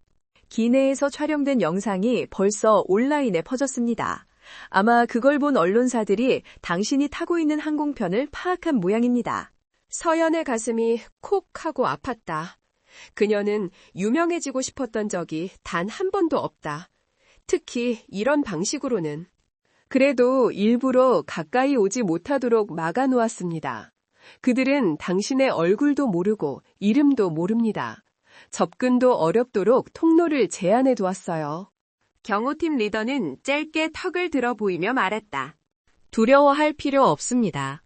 그 말은 사실이었지만 서연은 두려움보다 더 이상한 감정이 올라오는 걸 느꼈다. 미안함. 오늘 일로 인해 세상이 갑자기 자신주의를 소용돌이처럼 감싸고 있다는 사실이 어린 나이에 너무 버거웠다. 입국 심사장에 도착했을 때 서연은 잠깐 멈춰서서 양쪽 손으로 가방끈을 꼭 잡았다. 가방 안에는 할머니가 써준 손편지와 사진, 그리고 도시락통이 있었다. 아직도 김치 냄새가 조금 남아있을지 모른다. 그 냄새 때문에 일이 시작되었지만 지금은 이상하게도 그 냄새가 라희에게 가장 큰 위로처럼 느껴지고 있었다. 삼촌 중 한 명이 다가와 조용히 물었다. 서연아, 괜찮겠니? 그것은 단순히 신변을 묻는 질문이 아니라 정말로 마음을 묻는 질문이었다. 서연은 숨을 들이쉬었다가 천천히 내쉬었다. 조금 무서워요. 근데 괜찮아요. 그녀의 말은 흔들렸지만 그 안에 감춘 의지는 분명했다. 경호원은 고개를 끄덕였다. 그 말이면 충분합니다. 입국장을 통과하자 공항의 다른 직원이 경호팀에게 다가왔다. 특별 통로로 준비해뒀습니다. 부모님께서 요청하셨습니다. 서연의 심장이 순간 뛰었다. 부모님이요? 네, 잠시 후에 만나실 겁니다. 그 말에 서연은 갑자기 눈이 뜨거워지는 것을 느꼈다. 너무 오랜 시간 떨어져 있었다. 그리고 오늘만큼은 어른의 품과 목소리가 정말 필요했다. 경호팀은 서연을 둘러싸며 사람들 없는 비공개 통로 쪽으로 방향을 틀었다. 기자들이 있는 쪽과는 정반대 방향이었다. 카메라 플래시 소리조차 들리지 않는 고요한 길. 조명 아래 바닥의 반사광만이 작게 흔들리고 있었다. 그리고 통로 끝에서 누군가 서 있었다. 라희야! 서연은 그 목소리를 듣자 한순간에 마음속 모든 장벽이 무너지는 느낌이 들었다.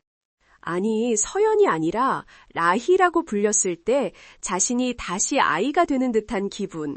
서연은 본능적으로 뛰었다. 경호원들이 뒤에서 조용히 물러났다. 그녀를 향해 두 팔을 벌리고 다가오는 사람은 바로 엄마였다. 엄마 품에 안기는 순간 서연의 눈에서는 참으려고 했던 눈물이 조용히 떨어졌다. 엄마는 아이를 품에 꼭 안고 등을 연달아 토닥였다. 많이 무서웠지. 괜찮아. 이제 끝났어. 서연은 울먹이며 말했다. 엄마, 나 잘했어요?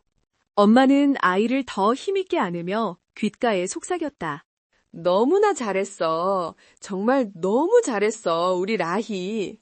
그 목소리에는 자랑스러움과 미안함과 사랑이 모두 섞여 있었다. 잠시 뒤 아버지 역시 서연을 향해 다가왔다. 부드럽지만 단단한 목소리로 말했다. 라희야, 네가 얼마나 침착하게 이 상황을 견뎌냈는지 들었어. 네가 자랑스럽다. 그 말에 서연은 눈을 다시 비비며 고개를 끄덕였다. 삼촌들은 이 장면을 멀찍이서 지켜보며 서로 조용히 눈인사를 나눴다. 이 소녀는 오늘 하루 사이에 단순히 비행기에서 상처를 견딘 아이가 아니라 자신만의 품위와 힘을 만들어낸 아이가 되었다. 그러나 이 순간 공항 바깥에서는 이미 새로운 일이 벌어지고 있었다. 전 세계 SNS에서는 서연과 리디아의 사건을 다룬 영상이 폭발적인 속도로 퍼지고 있었던 것이다. 조회수는 이미 수십만 회를 넘었고 해시태그 퍼스트클래스 차별, 해시태그 아시아 아이, 해시태그 조용한 용기 같은 태그들이 타임라인을 빠르게 뒤덮고 있었다. 심지어 일부 외신 기자들은 벌써 서연의 신원을 추측하려는 시도를 하고 있었다. 혜원 왕조의 이름도 조용히 검색 상위권에 오르고 있었다. 하지만 서연은 그 사실을 전혀 모른 채 오랜만에 느껴보는 따뜻한 품 속에서 작게 숨을 고르고 있었다. 오늘의 상처가 어떤 변화를 불러올지 알지 못한 채, 그리고 이 변화가 세상에 어떤 울림을 남길지는 이제 막 시작되는 순간이었다. 에메론시티 국제공항의 외부, 차량들이 오가는 혼잡한 도로와는 달리 공항 내부 통제구역은 새벽 특유의 정적이 깃들어 있었다. 그 속에서 경호팀과 부모의 보호 아래 서연은 전용 엘리베이터를 타고 지하 주차장으로 내려갔다. 문이 닫히는 순간 위층에서 카메라 셔터음이 멀리서 희미하게 들려왔다. 저 소리, 나 때문인가요? 서연의 목소리는 불안과 궁금함이 동시에 섞여 있었다. 아버지는 엘리베이터 벽에 기대어 딸의 머리를 쓰다듬으며 답했다. 정확히 너 때문만은 아니야. 사람들은 부당함에 반응해. 네가 그 중심에 있었을 뿐이야. 엄마도 부드럽게 손등을 어루만지며 말했다. 괜찮아. 그 사람들은 널 공격하려고 모인 게 아니라 널 지켜보려고, 또 네가 겪은 일을 알고 싶어서 온 거야. 서연은 천천히 고개를 끄덕였다. 누군가가 자신을 지켜본다는 건 지금도 조금 무섭지만 그들이 모두 적은 아니라는 사실이 조금씩 마음에 스며들고 있었다. 지하 주차장 출구에서는 검은 SUV 차량 2대가 기다리고 있었다. 경호팀 리더가 문을 열어 서연을 먼저 태우고 부모가 양옆에 앉았다. 문이 닫히자 비로소 서연은 한숨을 크게 내쉴 수 있었다. 차 안은 따뜻했고 엔진이 부드럽게 울리며 조금씩 공항을 벗어나기 시작했다. 하지만 그와 동시에 세계의 시간은 서연과 전혀 다른 속도로 움직이고 있었다. SNS에서는 벌써 수십 개의 게시물이 폭발적인 속도로 공유되고 있었다. 퍼스트 클래스에서 인종차별? 13살 소녀가 보여준 침착함이 놀랍다. 승무원의 말투를 들어보세요. 충격적입니다.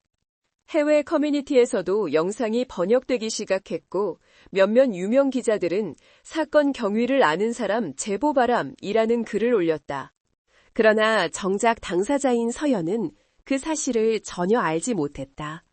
그저 엄마의 손을 잡고 도시의 불빛을 바라볼 뿐이었다. 도시 외곽의 조용한 고급 주거지로 접어들자 차량은 속도를 줄였다. 어둠 속에서도 드러나는 규칙적인 가로수와 낮은 담벼락, 그리고 조용한 거리의 분위기가 이곳이 안전한 지역임을 알려주고 있었다. 집 앞에 도착하자 경호팀이 먼저 내려 주변을 살폈다. 이쪽 안전합니다. 그들의 신호에 부모와 서연이 차에서 내렸다. 집 문을 통과하려던 순간 서연의 발걸음이 멈췄다. 아빠, 응? 지금 인터넷에 제 얘기가 올라온 거 맞죠? 아버지는 잠시 숨을 고르고 정면에서 딸을 바라보았다. 그래, 올라온 것 같구나. 서연은 잠깐 고개를 숙였다. 나 잘못한 사람처럼 보이진 않을까요? 그 질문은 어린아이 특유의 두려움에서 나왔다기보다 자신이 세상에 던진 작은 파문이 누군가에게 해가 되지 않을까 걱정하는 단단한 마음에서 나온 것 같았다. 아버지는 미소를 짓지 않은 얼굴로 서연의 양 어깨에 손을 올렸다. 라희야, 아니 서연아. 사람들은 단 10초짜리 영상으로 누군가를 판단하기도 해. 하지만 이번에는 네가 보여준 태도가 너무 분명해서 오히려 사람들이 너를 응원하고 있어. 엄마도 이어 말했다.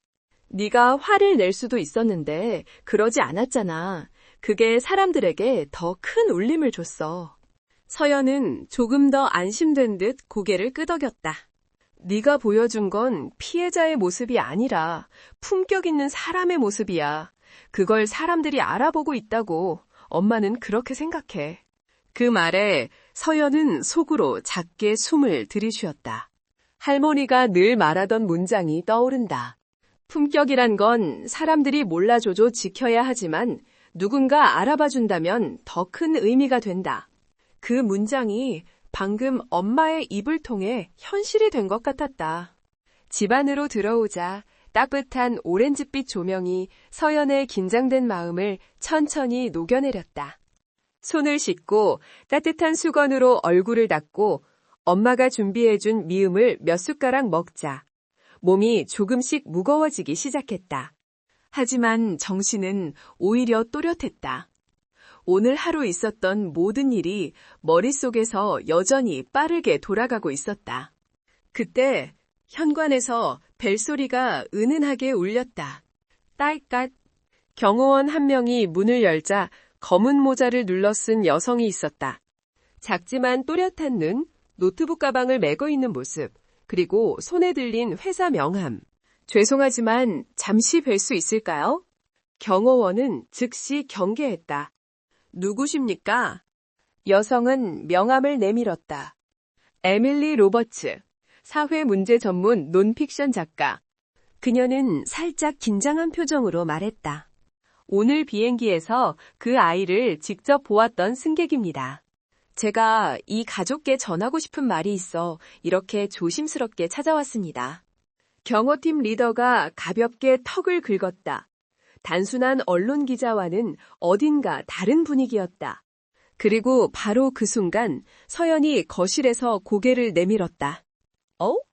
에밀리는 서연을 보자 가방을 꽉 잡았다가 조심스럽게 다가왔다. 안녕, 혹시 너 기억하니? 비행기에서 조금 떨어진 자리에서 너를 지켜보고 있었어. 서연은 고개를 살짝 끄덕였다. 익숙한 얼굴은 아니었지만 목소리와 분위기가 낯설지 않았다. 에밀리는 바로 자기 목적을 말하지 않았다. 대신 한참 동안 서연을 바라보다 차분하게 입을 열었다. 나는 글을 쓰는 사람이야. 특히 차별이나 불평등 같은 문제를 다루고 있어. 아, 네. 서연은 손을 살짝 움츠렸다. 그러자 에밀리가 부드럽게 말했다. 걱정하지 마. 나는 네 얼굴을 찍으러 온 것도 아니고 네게 부담을 주러 온 것도 아니야. 그녀는 작은 노트를 꺼내 조심스럽게 말했다. 나는 네가 오늘 보여준 행동이 단순한 사건을 넘어서 아주 중요한 메시지를 담고 있다고 느꼈어. 서연은 눈을 깜빡였다. 메시지요? 그래. 어른들도 쉽게 하지 못하는 태도였어. 감정적으로 폭발하지도 않고 그렇다고 침묵으로 모든 걸 넘기지도 않았지. 그건 조용한 품격이었어. 그 말이 방 안의 공기를 흔들었다. 조용한 품격. 할머니가 가장 좋아하는 말. 그리고 자신이 아직 완전히 이해하지 못한 말. 에밀리는 계속했다. 그래서 너와 네 가족이 허락한다면 네 이야기를 책으로 쓰고 싶어. 자극적인 기사나 소셜미디어 컨텐츠가 아니라 시간이 흘러도 가치가 남는 이야기로 말이야. 거실은 고요해졌다. 부모는 놀란 듯 서로를 바라보았고 서연은 갑작스럽게 숨이 막히는 느낌을 느꼈다. 그녀는 유명해지고 싶은 적이 없었다. 하지만 자신이 겪은 일이 누군가에게 도움이 될 수도 있다는 생각이 작게, 아주 작게 그녀의 마음속에서 반짝이기 시작했다. 엄마가 조심스럽게 물었다. 서연아, 너는 어떻게 생각해? 서연은 잠시 침묵했다. 그리고 조용히, 하지만 또렷하게 입을 열었다. 제가 겪은 일을 누군가가 듣고 조금이라도 용기를 냈으면 좋겠어요. 그렇다면 저는 괜찮아요. 에밀리의 눈빛이 느리게 흔들렸다. 고마워. 정말 고마워. 그녀는 과장된 제스처 없이 가슴에 손을 얹고 말했다. 나는 네 이야기가 많은 사람에게 어떤 변화를 만들 수 있을지 진심으로 믿고 있어. 그 말은 서연의 마음속 깊은 곳에 가볍고 따뜻한 불빛을 켜놓았다. 오늘 서연이 겪은 아픔은 아픔으로 끝나지 않을 수도 있다는 것을 처음으로 실감한 순간이었다. 에밀리 로버츠와의 첫 대화가 끝난 후 서연의 일상은 조용하면서도 낯설게 변해가기 시작했다. 비행기에서 내려오던 순간만큼의 혼란은 사라졌지만 대신 세상은 계속해서 서연이 겪은 일과 그때 보여준 태도를 이야기하고 있었다. 인터넷에는 그날 촬영된 영상의 변형된 버전, 사실 확인을 기반으로 한 분석글, 그리고 어린 소녀의 용기를 칭찬하는 메시지들이 넘쳐나기 시작했다. 내 딸이 이런 상황이면 저렇게 침착하지 못했을 거야. 아이의 말 한마디에 어른들이 제대로 부끄러움을 느껴야 한다. 조용한 용기란 게 이런 건가? 어른들의 말, 청소년들의 반응, 해외 게시물까지. 그 어느 것도 서연이 의도한 바가 아니었기에 처음에는 조금 부담스러웠다. 그러나 시간이 지날수록 그 반응들은 서연에게 용기를 주는 따뜻한 파도처럼 느껴졌다. 에밀리는 며칠 뒤 라희, 즉 서연 가족을 다시 방문해 조심스럽게 책 집필에 대한 구체적인 제안을 했다. 그녀는 서연이 부담을 느끼지 않도록 인터뷰 방식도 책의 방향도 모두 그녀가 편안한 범위 안에서 진행하겠다고 약속했다. 나는 센세이셔널하게 만들지 않을 거야. 너를 이용하려는 것도 아니고 그저 네 이야기를 통해 다른 아이들이 상처받지 않도록 돕고 싶어. 서연은 잠시 고민했지만 결국 고개를 끄덕였다. 저 누군가에게 도움이 된다면 괜찮아요. 하지만 저를 너무 특별하게 보이게 하지는 말아주세요. 그 말에 에밀리는 작게 웃었다. 그런 말 자체가 너를 더 특별하게 만들고 있다는 건 알지? 서연은 얼굴이 붉어졌다. 그 후 몇 주간 에밀리와의 인터뷰는 조용히 이어졌다. 할머니가 들려주던 왕조의 이야기, 어린 시절 한국과 미국을 오가며 느꼈던 이중 문화의 정체성, 항상 겸손을 강조하던 가정 분위기, 공항에 떠나기 전 마음, 그리고 비행기에서 있었던 순간들까지. 서연은 모든 기억을 천천히 꺼내면서도 그 어느 때보다 솔직하게 말할 수 있었다. 에밀리는 특유의 섬세한 필력으로 이 모든 이야기를 하나의 흐름으로 엮어갔다. 그녀는 그 책의 제목을 고요한 품격이라고 정했다. 말보다 행동이 컸던 내 모습을 그대로 담고 싶었어. 조용하지만 단단한 그런 품격 말이야. 책은 출간되자마자 정식 홍보도 없이 입소문을 타고 퍼져나갔다.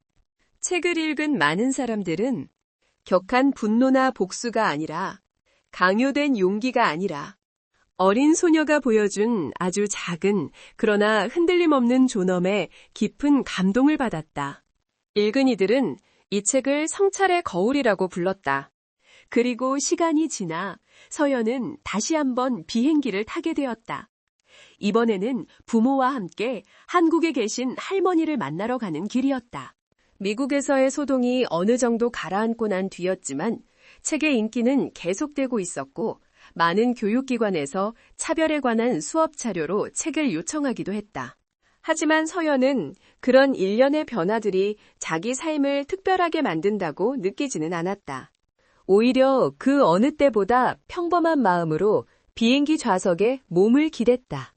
창밖으로 아침 햇살이 비치고 구름들이 천천히 움직이는 모습을 보자 그녀는 뜻밖의 장면을 떠올렸다. 그때 김치 뚜껑을 열었을 때 리디아 표정이 변하던 순간, 그 기억은 여전히 아프지만 더 이상 자신을 묶어두는 쇠사슬은 아니었다. 그때의 자신을 떠올리며 서연은 아주 작게 웃었다.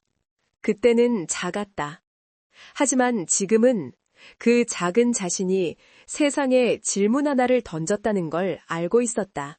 우리는 서로를 어떻게 대해야 하는가? 세상은 그 질문을 서연 대신 받아 적었다. 비행기가 이륙한 지 1시간쯤 지났을 때 서연은 할머니가 싸준 작은 도시락을 꺼냈다. 그 안에는 김밥, 멸치볶음, 그리고 김치가 있었다. 조용히 뚜껑을 열자 익숙한 향이 은은하게 퍼졌다. 그때 옆자리에 앉아있던 작은 백인 소년이 가방에서 게임기를 꺼내다가 문득 라희의 도시락을 눈길로 따라왔다. 그거 뭐야? 순수한 호기심을 담은 눈이었다. 전에 경험했던 냉소나 비웃음은 없었다. 서연은 부드럽게 미소를 지었다. 한국 음식이야. 김치라고 해. 소녀는 먹어도 되는지 눈빛으로 물었다.